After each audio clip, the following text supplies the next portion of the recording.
Mes chers téléspectateurs, c'est une équipe un peu réduite qui va vous présenter 1 heure d'actualité, d'événements artistiques, culturels, sociaux, etc. Mais c'est quand même une très bonne équipe. Pour preuve, bonjour Nadia. Bonjour Gérard. Toujours souriante, toujours. Oui, toujours... oui, d'autant que mon moral est remonté d'une flèche, non pas qu'il était bas. J'ai entendu parler de Cœur Martinique, cette nouvelle marque qui est le fait Ah oui, j'ai vu ça. de la fédération de plusieurs professionnels. Chambre de métier, etc. Voilà, mais et puis surtout avec la grande distribution alimentaire, ça veut dire qu'on est vraiment construit jusqu'au bout Oui. à la distribution. Bon, alors on s'attend bien à ce que les prix soient un petit peu élevés, mais bon, on fera l'effort nécessaire pour faire vivre une nouvelle filière avec de nouvelles choses qui viennent de chez nous. J'adore ton optimisme. Et toi, Serge? Bonjour à tous. Bonjour. Elle est exactement sur la bonne longueur d'onde. Il faut parler des choses positives. Ne pas faire de bashing Martinique, je ne sais pas quel nom. La Martinique est riche. La Martinique est riche de ses enfants. La Martinique est riche de ses initiatives.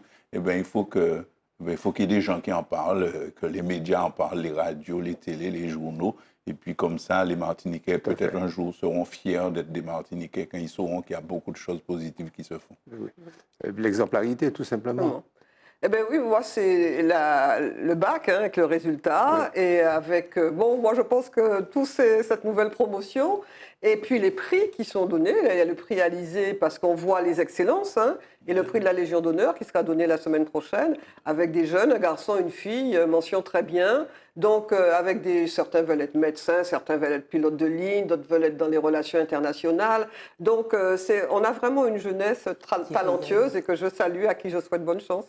Espérons que d'ici la fin de leurs études, nous aurons fait une Martinique plus accueillante, plus attractive, où ils n'hésiteront pas à revenir pour continuer leur vie, espérons. Enfin, nous y travaillons tous. Absolument. Alors, quelques événements que je vais abréger, puisque nous avons une émission assez complète, puisque je vous ai expliqué qu'en fin d'émission, nous aurons de larges extraits du concert de Big in Jazz à Vienne. Il faut quand même qu'on se dise que c'est important, parce que ça avait tellement défrayé l'opinion publique que l'ex-policier Derek Chauvin, qui avait assassiné George Floyd, s'est vu condamné à 21 ans de prison sur appel par la justice fédérale américaine. Donc, ça c'est fait, c'est classé. Le gouvernement a présenté les 20 milliards d'euros de budget nécessaires à son projet de loi pouvoir d'achat, parce que n'y a le malheur qui apprend à le faire. Alors bon, il faut qu'on s'intéresse à ça nous aussi. Même si vous êtes très riche et très bien retraité, très bien pourvu, je m'excuse des choses trop positives. Ainsi que le projet de loi de finances rectificative. Alors, il y a plein de choses. Je ne vais pas vous prendre la longue liste que j'ai là, puisque ça va être discuté au Parlement et nous aurons l'occasion d'y revenir.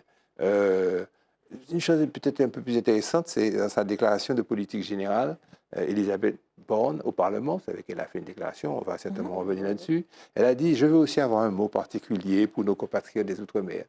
Elle a parlé de nous. Quand elle a fait ça, j'étais tellement soulagé. J'ai dit « Elle parle de nous ». On existe. Elle nous aime peut-être. Alors je continue.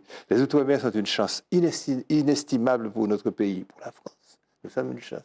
Je continue. Ce sont des terres de jeunesse et d'espoir. Ce sont les places fortes de notre souveraineté de la France. Alors, revenons à des choses sérieuses. Jeunesse. Bon. Plus que jamais, nous avons besoin de nos Outre-mer. Si on a besoin de nous et qu'on nous aime, c'est un duo parfait. C'est gagné. C'est gagné. Il y a quelques jours, toutes les collectivités d'Outre-mer se sont rassemblées pour lancer l'appel de Fort-de-France. Nous leur répondrons. Nous leur répondrons. Ça veut dire l'autonomie en question, qui va qui arrive à petits pas. Mon gouvernement les accompagnera pour le développement économique, pour la présence de services publics, pour améliorer avec les collectivités la distribution d'eau potable, l'assainissement, le traitement des déchets, sur toutes les causes de la vie chère. Et nous devons avancer sur tous ces projets, placer les Outre-mer aux avant-postes de la transition écologiste. Pour oublier Boutrin, Boutrin va râler, on nous oublie. Je demande à tout mon gouvernement la plus grande attention pour les territoires ultramarins. C'est une nouvelle ère qui s'annonce, d'optimisme et d'espoir, puisque nous avons décidé que nous sommes heureux. J'ai une autre information un petit peu négative, très rapidement. Le Premier ministre ukrainien a estimé qu'il faudrait 750 milliards de dollars pour reconstruire l'Ukraine dévastée, hachée, menue par qui vous savez. Et j'ai réalisé que 40 pays ont déjà donné leur accord, la France en tête, que nous allons participer à la reconstruction de l'Ukraine détruite par la Russie. Nous sommes les citoyens du monde. La Martinique est dans le monde. La Martinique est dans le monde. Toujours expliquer aux gens que les guerres sont le déclencheur du renouveau économique. Donc, quand on fait une guerre, c'est qu'on sait que derrière, il y en a qui vont gagner beaucoup d'argent. Rien ne changera sous ce soleil. Voilà. Nous allons passer aux actualités.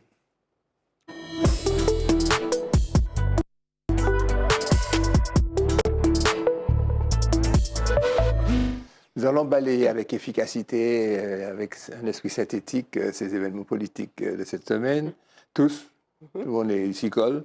Remaniement, la composition du nouveau gouvernement qui compte 21 hommes pour autant de femmes. Qui veut s'exprimer là-dessus? Des Je crois que c'est Serge, hein. Si je commence comme ça, ça va s'atténuer au fil du temps. Non, Pas de choses méchantes. non, pas de choses méchantes, mais j'ai constaté que au niveau du langage, c'est très intéressant. Je veux dire qu'il y a des journaux, des médias qui saluent la parité. Alors, par exemple, TF1, remaniement, la parité respectée au sein du gouvernement, beaucoup de femmes secrétaires d'État. Point. Donc, la parité existe.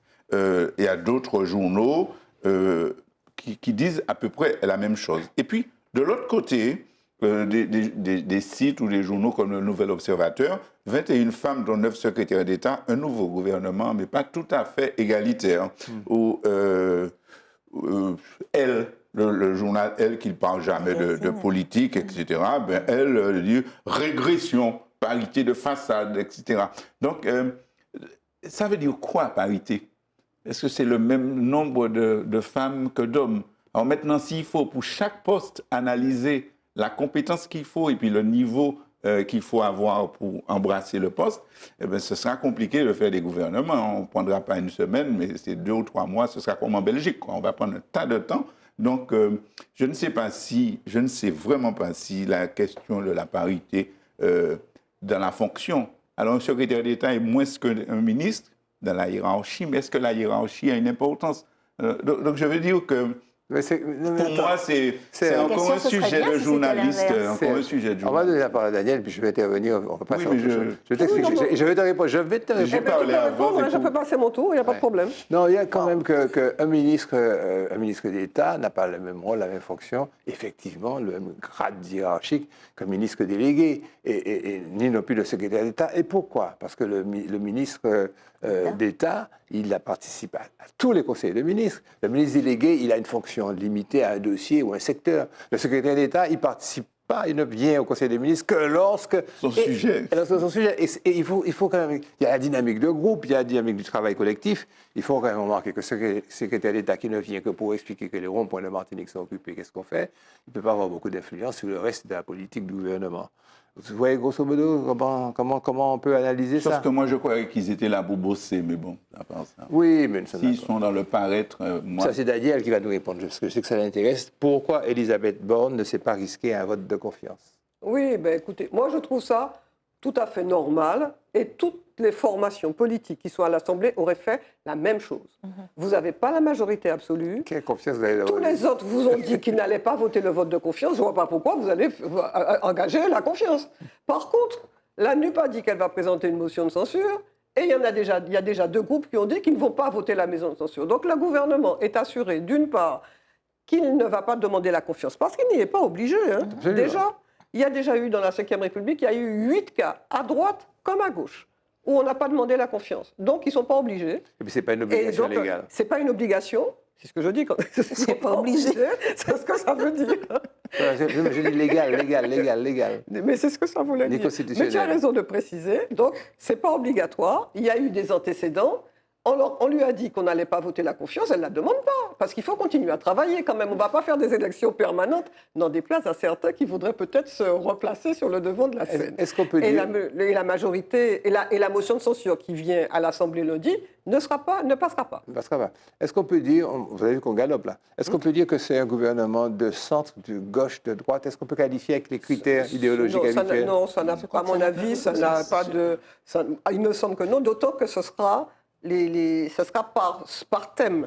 Les majorités vont se construire et selon sur la question des retraites, il va y avoir une majorité. Sur une autre question, par exemple l'écologie, il va y avoir une autre majorité. Et après tout, c'est peut-être pas plus mal pour la démocratie. Le fonctionnement du Parlement. On a un Parlement qui est réparti entre plusieurs tendances. Et donc, on n'a plus un président jupitérien. Donc, tout le monde, on ne va pas le regretter, puisque avant on le critiquait. Donc, laissons l'Assemblée faire ses preuves et faire son travail. Il y a quand même un petit point, je l'avais déjà soulevé.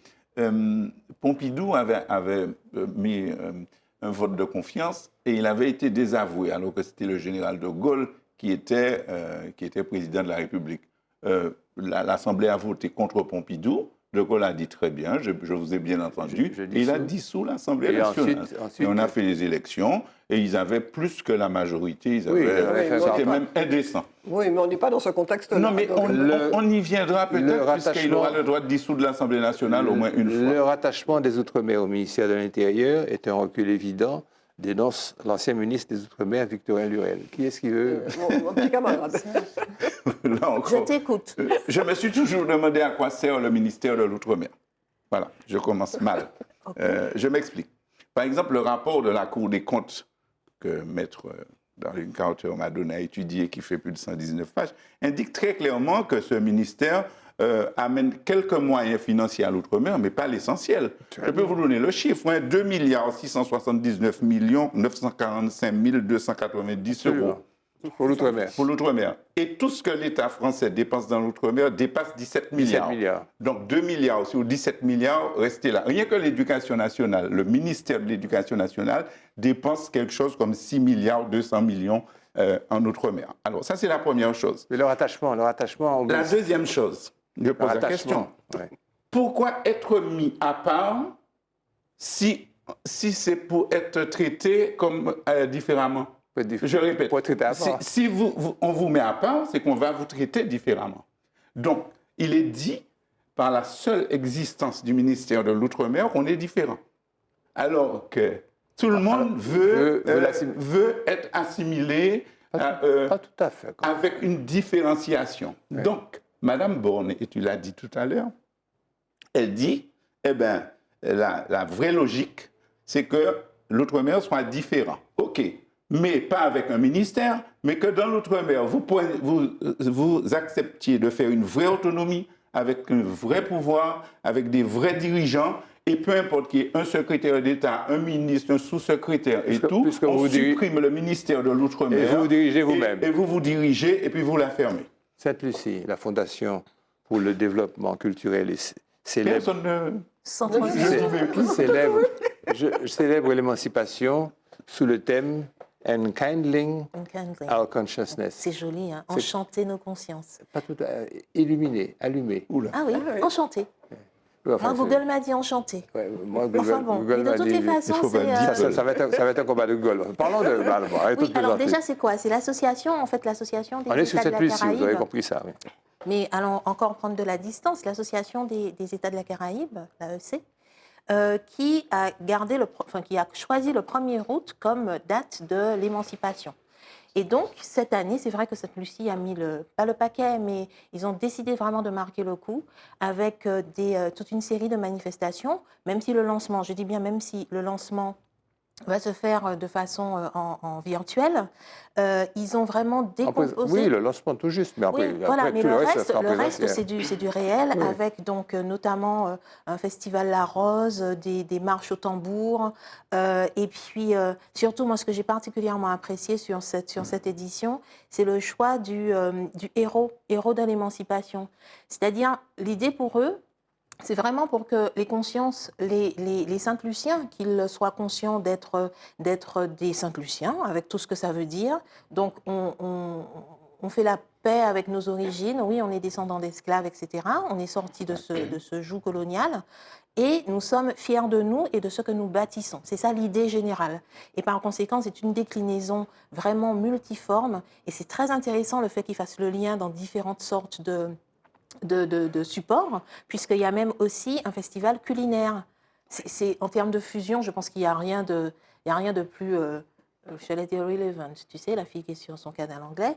Mais voilà, donc c'est Sainte-Lucie qui lance ça, et donc ça va se passer en août et en septembre. Notre histoire doit être racontée, nos victoires doivent être embrassées, les leçons apprises doivent nous pousser à façonner notre avenir et notre identité vers l'édification de la nation, en unité, là où c'est déjà. Parce que c'est vrai que malgré leur indépendance qui est déjà lointaine, enfin, ils avaient conservé une sorte de, on dirait aliénation, c'est le mot Mais qu'on a. on l'a déjà évoqué quelque part, puisqu'ils font partie donc du Commonwealth, et c'est toujours la reine qui est leur chef d'État, oui, voilà, qui est leur souverain. L'incendie du radar météo de Mont Pavillon du Diamant, exemple d'acte inadmissible. Ça, c'est le moins, ça. La météorologie, c'est une science. Ouais. Et qui a pour objet l'étude des phénomènes atmosphériques tels que les nuages, les précipitations, le vent. Et ça, c'est dans le but de comprendre comment ils se forment et puis comment ils vont évoluer en fonction des paramètres que des radars peuvent mesurer, etc. Des algorithmes qu'on peut utiliser. Voilà. Un radar météorologique, comme celui qui est utilisé, c'est un radar qui est utilisé en météorologie pour repérer les précipitations, donc les pluies, calculer leur déplacement et déterminer leur type. Donc, vous comprenez que, par exemple, le 27 juin, lundi, il y a eu 40 mm de pluie à Font-Saint-Denis. Ouais. Mais ça, on ne pouvait pas le prévoir parce qu'il n'y avait pas de radar. Il n'y avait pas de radar. Donc, on ne peut plus, depuis novembre 2021, prévoir la quantité de pluie, les incidents violents ou pas violents, etc. On me dit, mais comment ils ont fait? Bon, eh bien, ils prennent le radar de la Guadeloupe et ils prennent le sud, puisque le radar de la Guadeloupe, c'est un petit morceau du radar de la Guadeloupe qui peut nous intéresser. Et ils arrivent à compenser. Le nord de Barbade. Non, mais ces Bougara font un travail extraordinaire d'essayer de comprendre ce qui va se passer pour la Martinique. Donc, il faut réparer. Moi, j'espère qu'on n'aura pas de risque climatique majeur, car il risque d'avoir, je le dis, c'est peut-être grave de le dire, d'avoir des dégâts humains particulièrement importants, faute de renseignements précis. Parce que j'ai cru comprendre que ça coûterait très cher, jusqu'à 2 millions d'euros pour réparer la chose, parce que c'est un radar d'ancienne génération. Et ça prend du temps. Et ça prend du temps, il faut trouver les pièces, voilà. Etc. Mais bon, le vicieux pourrait vous dire, mais on peut acheter un nouveau radar en nouvelle génération. Il suffit que l'État nous donne l'argent. Mais bon, ça, c'est le vicieux qui dit ça, pas moi. Et donc, il s'agira donc de demander à la France de payer un nouveau radar. Enfin, ma proposition, elle est idiote, puisque le but, c'est de punir l'État français. Donc, tu ne vas pas lui dire de remettre un radar. Tout le mal sauf que dans le cas d'espèce, on punit pas l'État français. On punit la population martiniquaise. Et elle risque, cette population martiniquaise, d'être touchée dans sa chair. Alors, les génies de la création qui ont brûlé le radar, on me dirait, quelle importance. Mais c'est vrai qu'ils ignorent le rôle d'un radar. Mais ça ressemble aux destructions de monuments aux morts à la mémoire de Martiniquais décédés. Je me demande ceux qui connaissent. Je ne veux pas croire que c'est les mêmes. Je t'arrête. Ça ressemble, mais c'est quand même pire au point de vue conséquence. Mais je ne sais pas si c'est les mêmes personnes. Si c'est les mêmes qui détruisent, si ce n'est lui, c'est donc son frère. Ah, c'est pas. Ok, on est bon sur ça. Mais je ne sais pas ce qu'ils veulent. On est bon sur ça. Mais en fait, s'il s'agissait de nous faire mal à nous, Martiniquais. Mais c'est ça le problème. Parce qu'ils font pas mal à la France, parce que franchement, un radar qui brille les trois îlets, qu'est-ce que tu veux que Mme Borne en ait à faire? Tu as lu Fanon? Tu as quand même lu Fanon, François Fanon, sur la mortification, l'automutilation des anciens colonisés. Noada. On va passer maintenant à la grande thématique société.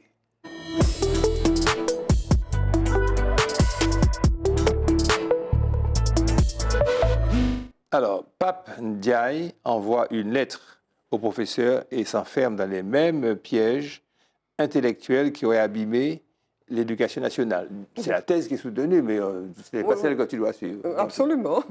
Alors d'abord, je vais commencer par vous dire qui est Pape Ndiaye. Bah oui, parce que on a son image, là, je crois bien, quelque part. C'est le ministre de l'Éducation, le ministre de l'Éducation nationale.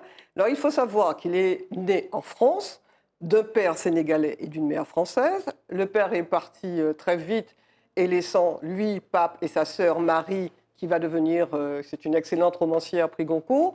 Et il est issu, et c'est ce qu'il dit dans sa lettre, je suis issu de l'école républicaine. Je suis un pur produit de l'école républicaine. Alors, ce monsieur, il a fait l'école nationale supérieure, il est diplômé de l'école nationale, qui est l'une des écoles les plus performantes. Il est agrégé d'histoire, il a un doctorat d'histoire, il a enseigné aux États-Unis et en France. Donc, c'est quelqu'un qui a vraiment un bagage qui est très puissant. Il est donc de la société civile, mais avec une formation qui est une formation d'enseignant. Et son dernier poste, il avait été nommé l'année dernière directeur du musée de l'immigration, la Porte Dorée. Oui. Donc, quand il a été nommé, il y a eu des personnes, d'ailleurs Patrick Chamoiseau s'est ému de ça. La réalité, il faut le dire crûment, c'est parce qu'il est noir. Parce que rien dans le profil de Pape Ndiaye ne le rend illégitime à remplir cette fonction. Alors, il est nommé le 1er juin. Je rappelle que nous sommes aujourd'hui le 8 juillet, donc ça ne fait pas longtemps. Il écrit une lettre fin juin aux enseignants, et c'est une lettre qui est, à mon avis, fort intéressante. Et il y a quelques esprits chagrins qui peuvent ne pas y trouver leur compte, mais c'est quelqu'un qui commence par dire « Oui, je vous comprends parce que je suis issu ». Donc, lettre adressée au professeur en disant « Je vous comprends parce que je suis des enseignants ».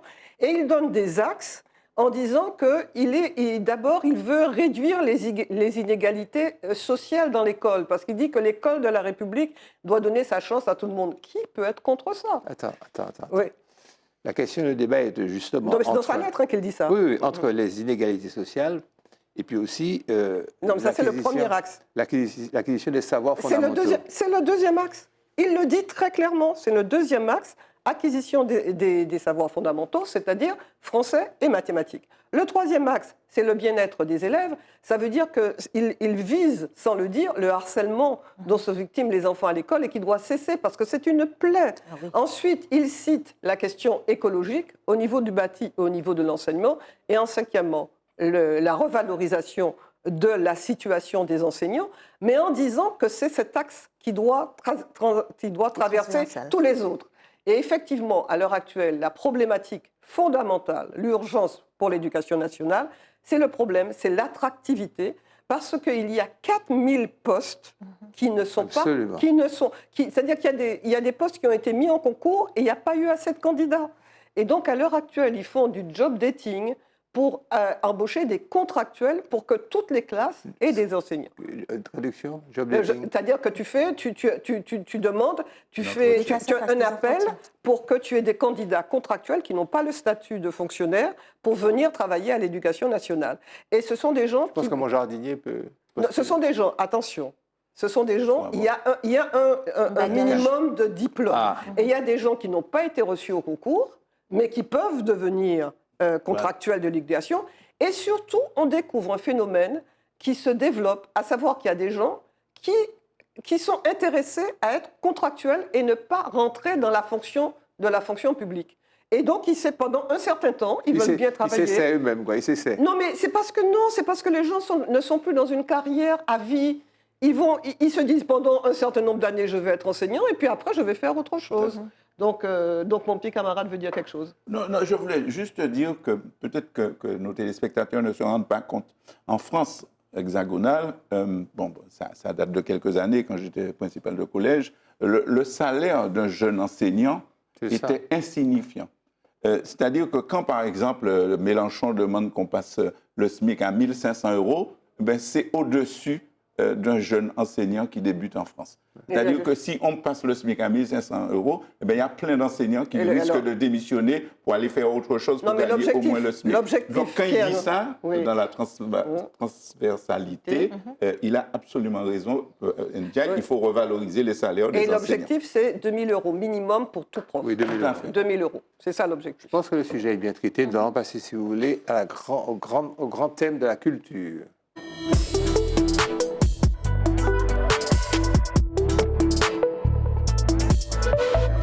Comme elle a si bien démarré, on va lui laisser la parole.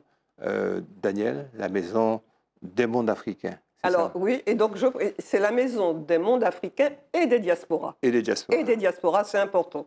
Donc on a déjà eu l'occasion de parler du discours du président Macron à Ouagadougou en 2017, oui, où il disait qu'il fallait revoir la relation de la France et de l'Afrique. Et quand je traitais le sujet, je disais que ça lui est d'autant plus facile que c'est un jeune président qui n'a pas connu la colonisation et qui n'a pas les mêmes schémas mentaux.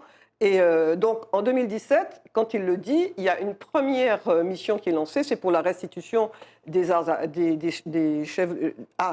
d'art africains, qu'on a largement traité, et qui est fait. Le deuxième volet, c'est qui a été confié à un philosophe qui s'appelle Achille Mbembe, qui est reconnu par tout le monde, hein, sa qualité. Il a déposé un rapport en octobre 2021 avec des propositions. Avec des propositions et qui a été discuté à un sommet Afrique-France qui a été organisé à Montpellier en octobre 2021. Et cette fameuse maison qui est préconisée dans le rapport d'Achille Mbembe, il y a un appel à projet qui a été lancé du 22 juin au 22 juillet, donc 2022. Je te dis comment il qualifiait ça. Quelque chose de nouveau et de puissant est en train d'émerger d'Afrique. C'est dans cette perspective qu'il faut situer la maison du monde africain. Donc c'est quand même quelque chose à un haut niveau philosophique. Tout à fait. Et donc c'est un lieu qui va être... Alors c'est un lieu qui est à la fois physique, qui sera en France, on ne sait pas si c'est à Paris ou ailleurs, et également virtuel, parce que tout le monde pourra s'y retrouver. Et c'est un lieu qui sera à la fois d'innovation, de création, d'archives.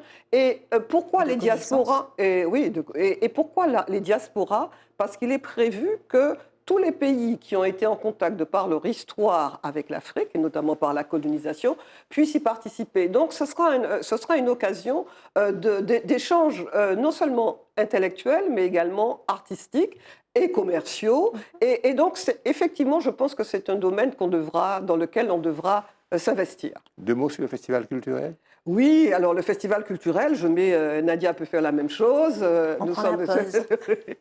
Donc, le festival culturel de Fort-de-France a l'avantage d'être un festival pluridisciplinaire, c'est-à-dire qu'on y retrouve tout.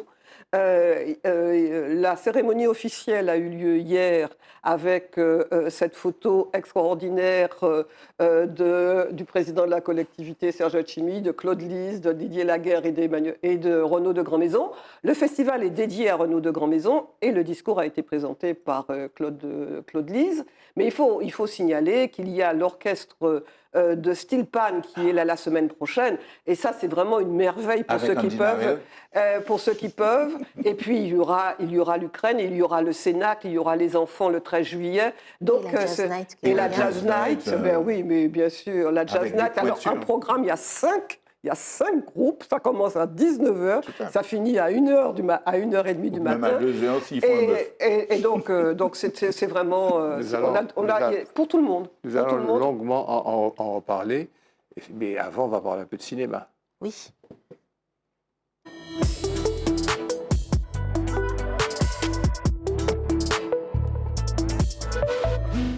L'école du bout du monde. Mais oui, comme c'est les vacances, je vous emmène à l'école. Et je vous emmène au bout du monde, à plus de 5000 mètres d'altitude. C'est un film bhoutanais. Alors c'est rare, un film bhoutanais. Oui. C'est même le premier film bhoutanais qui a été nommé aux Oscars dans la catégorie... Je peux préciser que le Bhoutan est un royaume bouddhiste situé dans l'est de la chaîne de l'Himalaya. Voilà. Je te redonne la parole. Merci pour la précision. C'est vrai que c'est important. Et le Bhoutan, on en parle assez souvent, parce que c'est le pays qui ne calcule pas son PNB, donc son produit national brut, mais son bonheur national brut. L'idée pour eux, bon, c'est vrai qu'ils sont sur le toit du monde, c'est vrai que ce sont des cultures qui sont particulièrement proches de la nature, nécessairement, mais qui sont dans une démarche spirituelle qui est vraiment intégrée au quotidien des populations. Et donc ce film, il est somme toute très banal dans l'histoire. C'est l'histoire d'un jeune qui est complètement, pas inféodé, mais qui est fasciné par la culture occidentale, donc la musique, etc. Et qui, à terme, ne veut pas rester. Il habite donc dans la capitale du Bhoutan. Il ne veut pas rester dans la capitale, mais lui, il veut immigrer, il veut aller en Australie, faire de la musique, etc. Sachant qu'il a suivi une formation d'enseignant et que lorsque tu es enseignant, tu appartiens au gouvernement et par conséquent, tu dois répondre à tes missions. Pour sa dernière année, il est donc envoyé à Lunana. Lunana, c'est donc ce petit village perché à 5000 mètres. De bon Dieu. Oui, avec 60 habitants. Et c'est... Oui. Et c'est... alors, objectivement, l'histoire, elle n'est pas nouvelle. Hein. Ce que je raconte là, on a ça dans 1000 autres films avant ça et autres romans. Et pourtant, c'est extrêmement touchant. l'accueil qui lui est réservé, son voyage, parce que finalement c'est un récit initiatique, son voyage et son rapport au monde et son pays qu'il découvre, c'est un délice absolu. Mais comment on peut voir ça? Toi, tu l'as vu, mais nous, comment Mais on je ne pourrait... l'ai pas vu dans une salle Happy Few, ça faisait partie de la programmation de Tropicatrium. Hein. Je dis merci à eux. En VO, parce que c'est pas tout de voir un film bhoutanais, il faut le voir en VO. Avec sous-titré. Oui, encore faut-il parler. Non, mais c'est sous-titré. Non, mais c'est sous-titré. Il faut avoir de bonnes lunettes, c'est sous-titré. Ah, c'est sous-titré. En français, pas en anglais. Il a connu des péripéties, ce film, parce que présenté Ah oui, les premières fois. arrivé, oui, parce que vraiment, c'est un exploit en soi que ce film soit fait. Il est présenté, il se retrouve donc sélectionné aux Oscars, mais vraiment dans la shortlist, hein, c'est-à-dire dans la cérémonie, il était vraiment aux côtés des autres films. Et en fait, le péripétie, c'est qu'ils n'ont pas de comité de sélection, le Bhoutan. Et pour cause, ils n'avaient pas 36 films à proposer. Et donc, ils ont eu une session de rattrapage, eux-mêmes avec eux-mêmes. L'année d'après. Et finalement, et c'est pour ça qu'en 2022, à la cérémonie, ils ont fait partie donc, de la shortlist, donc des derniers sélectionnés pour l'Oscar du meilleur film en langue étrangère, comme on dit. Parce que si vous avez compris, on essaie après avoir parlé rapidement du festival auquel tu as participé en tant que média, enfin en tant que journaliste, nous n'avons pas pu traiter les différents films. Donc je lui ai dit d'étaler dans le temps chaque fois des sujets portant sur les films. Et parfois, il y a des recoupements avec, naturellement, ce que la Trium vous présente. Je peux vous expliquer pourquoi on parle de choses comme ça, et qui, par coïncidence heureuse, a été programmé ici. Oui, Voilà. a été programmé. Alors, si c'est reprogrammé, retenez. Je ne sais pas si c'est une coïncidence, au risque de me faire un peu taper sur les doigts, je ne sais pas si c'est une coïncidence heureuse. Moi, je crois bien que le cinéma, ce n'est pas que du divertissement pur et puis du blockbuster pur jus, 2 heures qui t'explose la tête, faut le dire. C'est aussi de la culture. C'est pas que Fast and Furious, c'est ce que tu veux dire. Carrément. Mais non, c'est pas que ça. Je sais que vous avez un niveau intellectuel très élevé, mais laissez-moi faire une blague sotte. Vous pouvez, les vacances arrivent. Christian Bhoutan n'est pas là. C'est dommage qu'il n'ait pas pu découvrir les délices du cinéma bhoutanais. Oui, elle est belle. Oui, dites-moi que je l'ai placée avec... Elle était belle, elle était très belle. Là, on est sur le toit du monde. On va parler de musique et particulièrement et principalement et très longuement du concert de Begin Jazz Collective à Jazz à Vienne. Et on peut d'ailleurs tout de suite rentrer dans le lancement d'un extrait. On a plusieurs extraits, je vous explique comment ça va se passer. On a plusieurs extraits de ce festival grâce à la magie opérée par notre ami David Torres, technicien. Nous sommes autorisés spécialement par l'organisation Jazz à Vienne d'utiliser ce matériau, puisque dans le contrat signé entre le comité martiniquais de la musique et puis Begin Jazz à Vienne, nous avons eu cette exception. Allez, on y va. Comment va Vienne ce soir? On nous avait dit, tu verras, quand tu viendras à Vienne, le public est très, très, très, très chaud. Nous sommes très heureux d'être là ce soir. Nous avons joué 2 titres, c'est ça? Le premier était Liebe Journée. Yes.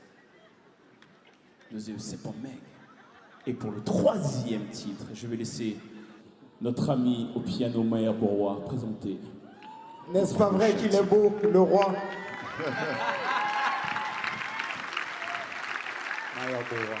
On a besoin de vous, on a besoin que vous communiez avec nous là. N'hésitez pas, il y en a qui sont déjà debout. Si vous voulez vous exprimer, chanter, danser avec nous, n'hésitez pas. C'est le moment, c'est maintenant, d'accord? On va vous chanter La Chandelle et on veut faire avec vous un feu de joie avec cette chandelle-là, ok? On essaye? La Chandelle de Jeanne Bona, solo Maher Bourrois. Yéba!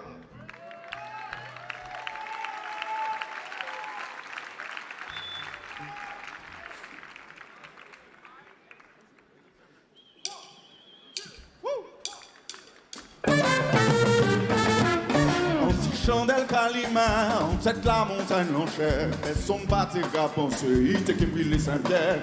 Où les frères nous comprennent cher, c'est bien batté pour les caisses. Il t'est pollué tellement, c'était un beau situé.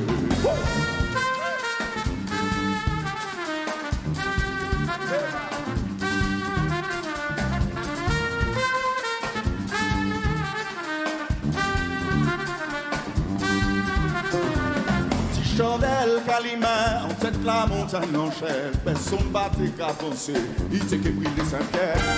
Nous les fait nous comprendre cher, ce qui battait polluer pièce. Il s'est pollué tellement, c'était impossible.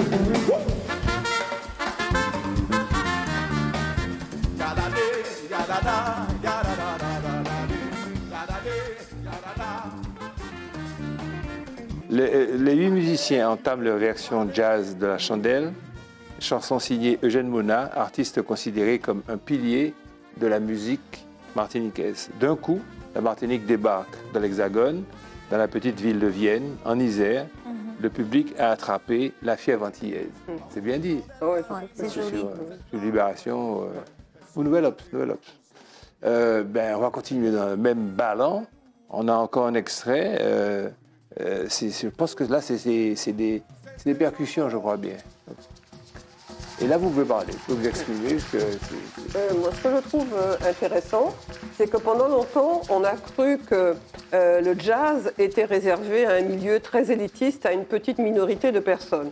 Et grâce à des événements comme celui-là, on se rend compte qu'on a un groupe composé d'Antillais qui joue de la musique antillaise devant 7500 personnes. Et donc, moi, je trouve que ça nous permet de découvrir ce qui est possible. Et on parlait tout à l'heure de l'importance de montrer les choses positives. On a parlé régulièrement de l'évolution de Big in Jazz, mais de la capacité à partir d'une résidence de musiciens, donc de quoi on est capable, de là où on part et de là où on arrive. Et c'est sans compter que c'est pas fini. Absolument. Dans le même genre, cette petite ville, tu disais d'Isère, enfin de région Rhône-Alpes, qui devient un carrefour, un rendez-vous incontournable du jazz international. 200 000 festivaliers en tout. Voilà, mais puis je veux dire, c'est une référence. Il existe depuis 81, je crois, et donc c'est une référence. Et il a connu les plus grands. Mais absolument. Ray Charles. Et toujours, et qui reviennent régulièrement d'ailleurs. C'est un passage obligé. Et puis se dire que cette composition, tous les musiciens sont connus en fait, chacun individuellement, mais cette composition qui arrive à résonner, vous avez vu comment la reine est magnifique, c'est quelque chose, c'est absolument génial. Et l'apostrophe A-R-E, accent grave, N-E. Pas la reine d'Angleterre. Oui, la reine, Je suis en forme pour les jeux de mots nazes, complètement tu m'as largué. Je suis en forme, très en forme. Non, c'est magnifique. En termes de caisse de résonance, en plus, c'est vraiment superbe. Big Jazz avait, toujours le lis, avait une mission, c'est pas de moi, faire découvrir à un public peu familier leur jazz, funk et rock. C'est pour ça que ça, parce que le vocabulaire, la syntaxe, elle est moderne aussi. Inspiré par la Biguine, musique traditionnelle des Antilles. C'est du jazz avec une teinte caribéenne. Explique Yann Negrite, c'est le guitariste qui est d'ailleurs en train de faire un solo au moment où je vous parle, un guitariste guadeloupéen du groupe. Mais ce qui rend ce projet singulier, c'est que même si la souche de notre musique est antillaise, on prend des inspirations du monde entier, nous dit Yann Negrite. Ils sont libres. Ouais, ils sont d'une liberté absolue. Et pour le coup, c'est du jazz diasporique. Et on ne peut pas s'empêcher de penser à Édouard Glissant, toujours. Absolument. La créolisation. La créolisation. La réalisation du monde. Absolument. Et là-dedans, nous avons notre place totalement. Complètement. Un tout petit pays. Mais on est l'exemple comme un laboratoire. Un petit peu de diplomatie. Je voulais dire que ce qui se fait, où la presse les a qualifiés de diplomates de la Martinique, se fait grâce au fond de la collectivité territoriale martiniquaise. Grâce au lieu de la collectivité territoriale martiniquaise, il y a la Villa Chantecler, où, comme tu le disais, je reprends ce que tu disais, il y a eu une résidence d'artistes pendant la pandémie. Le premier confinement, ils sont venus, ils sont restés là 15 jours, ils ont travaillé ensemble, ils ont mis au point ce répertoire, ils ont eu un compte rendu, une réédition de compte, j'allais dire, à la Palosa, et depuis, ils ont continué, ils ont prospéré. Et je pense que cet argent public, collectif, a été bien utilisé par cette œuvre collective, et que nous devons continuer. Parce qu'il faut que je vous dise que nos associations, le Comité martiniquais de la musique et Big in Jazz qui les supportent, qui les soutiennent, il a un léger endettement. Il est dans l'attente, j'avais dit que c'est de la diplomatie, il est dans l'attente des subventions pour le prochain festival qui sera extraordinaire, qui sera à la hauteur de ce qui a été fait. Donc je dis à À toute fin. à toute fin à nos partenaires de la collectivité et d'accélérer un petit peu le processus administratif. Mais est-ce que tu peux nous confirmer un scoop que Martinique Première semble avoir dit en disant que ce groupe-là sera en Martinique le 21 août? Oui, absolument. Ils sont prévus, ils sont dans le programme du festival. Ah ben, c'est bien de dire parce qu'on pourra être parmi les bienheureux Mais bénéficiaires. en de attendant, cette étape. laissez-moi vous poser une autre séquence du concert Haïti. Haïti, le thème de Jean-Marie, d'Alain Jean-Marie. Jazz à Vienne. Combien de gens ici sont de la France? Faites du bruit. Ceux qui sont de la Martinique. Ceux qui sont de la Guadeloupe. Haïti. Eh bien justement, on va vous interpréter Haïti d'Alain Jean-Marie.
Vous savez que j'aurais dû avoir chuinté déjà terminé depuis très longtemps, mais on est là. J'ai oublié qu'on faisait une émission de téléspectateurs. Daniel? Oui, moi je rebondis tout à l'heure sur ce que disait Nadia en disant que ce sont toutes les composants, tous les musiciens sont connus chacun individuellement et puis qu'ils ont constitué un groupe.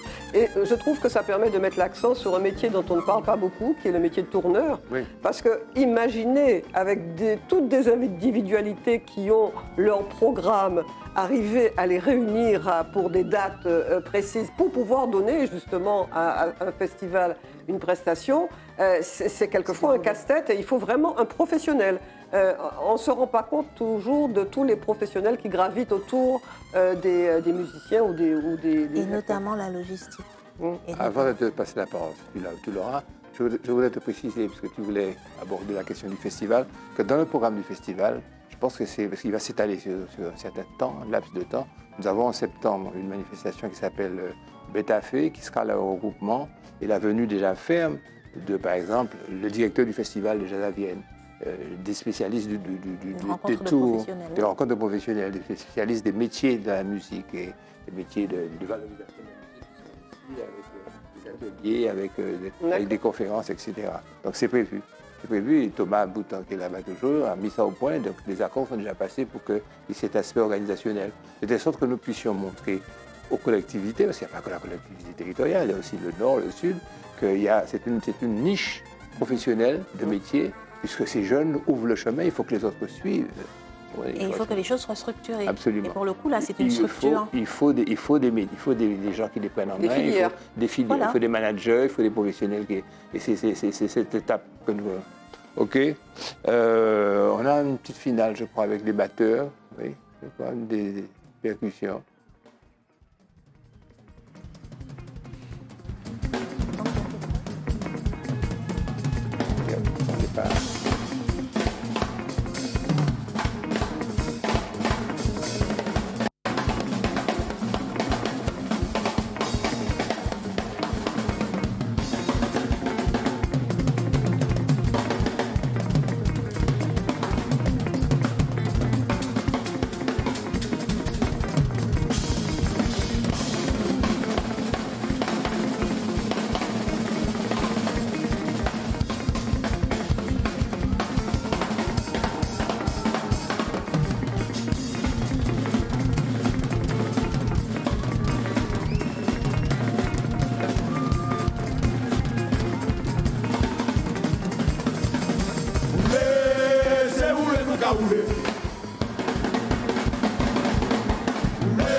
Sonny Troupé, tu disais. Qui accompagne Lisa Simone.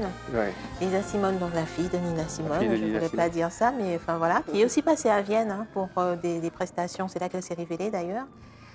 Mais en fait, je revenais sur un extrait qu'il y avait eu avant. Là, l'union fait la force. Je Oui. trouve que c'est intéressant parce qu'il ne s'agit pas non plus de nier le travail et les prestations que des artistes précédents qui ont précédé.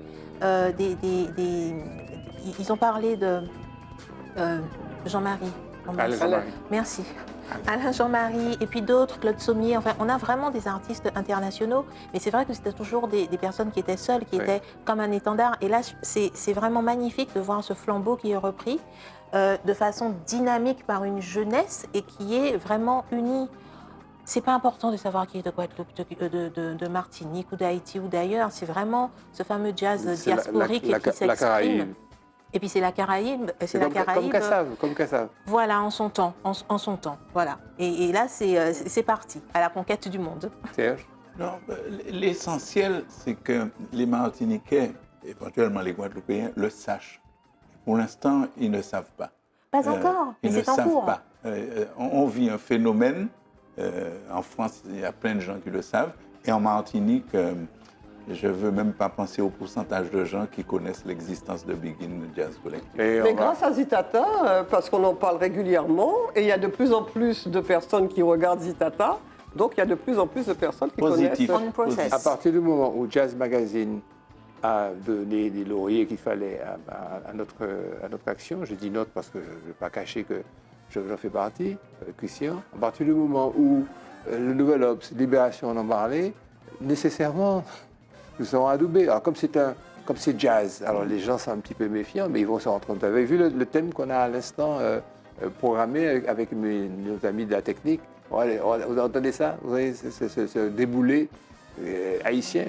C'est pas le mot en Haïti, c'est notre nom, mais c'est le nom guadeloupéen de musique antillaise. Quoi.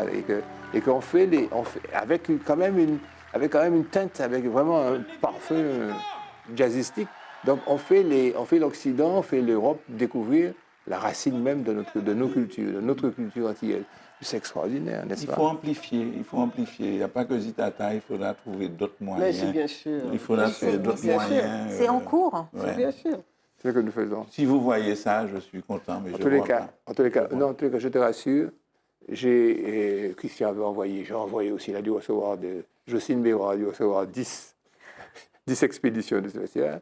Elle a dit à Christian, rouleau, bravo, et là j'ai voulu lui parler, il m'a dit c'est extraordinaire ce que ces garçons font, ce sont des professionnels qui n'avaient pas nécessairement besoin de faire ce travail quasiment messianique, j'emploie un mot peu pédant, et qui malgré tout ont compris, et elle a compris qu'il y a l'esprit qui fait que ça va prospérer et que ça va réussir. Et elle est une fan. Elle nous a fait récemment, je te laisse la parole, Oui, le café littéraire, café oui. littéraire. La semaine dernière, en Oui, fait, la ça semaine fait une semaine qui était un peu magique. Hein. C'était Ouais. le dernier parce que c'est convivial puisqu'on n'est pas très nombreux. Cinquantaine. Et elle parle vraiment d'elle-même et puis des aspects, je dirais, aussi bien de la professionnelle, mais également de la personne humaine, de ce que c'est. Elle nous a fait de façon très impromptue une chanson. Elle nous a chanté quelques notes d'une chanson qu'elle a créée quand elle était adolescente, Balaoublé. Et c'était donc... Je l'ai interrogé sur Begin Jazz Collective. Et voilà, et donc j'arrive sur Begin Jazz, et à ce moment-là, elle a dit tout le bien qu'elle pensait. Ah ouais. Et pas seulement en tant que professionnel de la musique, mais également de ce que ça peut apporter pour la collectivité que nous sommes. Absolument. Et Sois rassuré, mon cher Serge. Le vraiment, processus est enclenché. vraiment sur le sujet, enfin, au risque d'insister encore lourdement, il faut bien comprendre comment une pandémie qui, a priori, a arrêté le monde. Il y a une résidence d'artistes, c'est rien, il n'y a rien de nouveau dans une résidence, on en fait tout le temps sur toutes sortes de formes de culture. Mais là, la résidence, elle n'a pas été une fin en soi. Et au contraire, elle est le démarrage, le commencement d'une autre aventure. Une aventure qui est en train de s'écrire. Là, on parle de l'album et de la promotion de l'album, par conséquent, ces tournées, ces différentes dates qui sont plus prestigieuses, ça, on n'en doute pas les unes que les autres. Mais ce n'est pas fini et ce n'est qu'une étape. Et ils ont surtout, je veux ajouter ça, ils ont la nette conscience parce qu'ils s'appellent Big Jazz Collective et généralement amis. Parce qu'il y a Arnaud Dolmen, il y a le fils de Privat, j'oublie son prénom, Grégory Privat, ah, et oui. plein d'autres qui viennent s'agglutiner, s'agglomérer, fusionner avec eux pour des prestations et puis surtout pour représenter la Martinique. Je crois qu'on a fait notre mission, on a fait notre travail. Mais surtout, on est enchantés. Et avec bonheur, parce que avec c'était plaisir. plaisir. J'étais content, vous parliez très peu et puis vous étiez au spectacle grâce à l'émission. Je remercie les téléspectateurs. J'espère que nous aurons des remontées positives pour je ne dirais pas cette dernière, mais puisque les vacances, on va essayer quand même de rester avec vous. Peut-être pas tout le mois d'août, mais enfin, on va y réfléchir. Je vais voir le programme de chacun. On va essayer de vous accompagner avec des choses peut-être intéressantes, non, certainement intéressantes, mais peut-être légères, comme on a essayé de le faire aujourd'hui, d'être moins clivant, moins dur. On n'est jamais clivant ni dur, mais enfin, avec bonhomie, avec intelligence, on va, quand j'aurai fini de parler, on va atteindre pile poil le temps d'évoluer à l'émission. On devient de plus en plus professionnel. Au revoir mes chers téléspectateurs, au revoir Nadia, au revoir Serge, au revoir Daniel, et boum, c'est la fin de l'émission. À bientôt.